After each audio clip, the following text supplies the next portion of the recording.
অগ্রিম মামলা দায়ের করে রাখেন। আমি অধ্যাপক গোলাম আজমকে ফোন করতে চাই। আলহামদুলিল্লাহ, স্বৈরাচারী সরকারের জুলুমের শিকার হয়ে কারাগারে তিনি থাকা অবস্থায় দুনিয়া থেকে বিদায় নিয়েছেন, কিন্তু বন্টনের সুযোগ হয় নাই সরাসরি তাকে ফোন করার। এই অধ্যাপক গোলাম আজম সাহেবকেই তিনি নিষিদ্ধ ঘোষণা করেছিলেন নারায়ণগঞ্জের মাটিতে।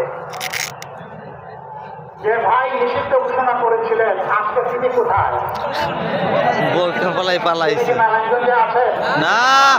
অহংকার ভালো জিনিস নয়, গর্ব অহংকার করতে নাই, দাম্ভিকতা দেখাতে নাই, ক্ষমতার জোরে ছড়ি ঘুরাতে নাই, মানুষকে খুন করতে নাই, সন্ত্রাসকে প্রশ্রয় দিতে নাই, সন্ত্রাসীদেরকে লালন করতে নাই।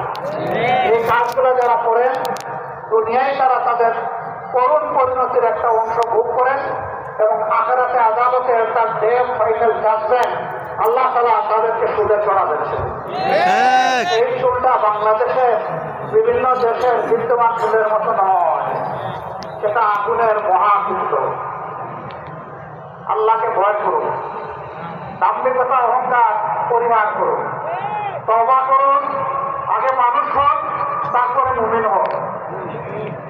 আমরা কোনোদিন বলি নাই যে আল্লাহ মেহেরবানিতে কি এখানে লোকদের একটু কষ্ট হচ্ছে, তারা মিডিয়ার ভাই তারা সামনে আছেন এই জন্য, তাই না?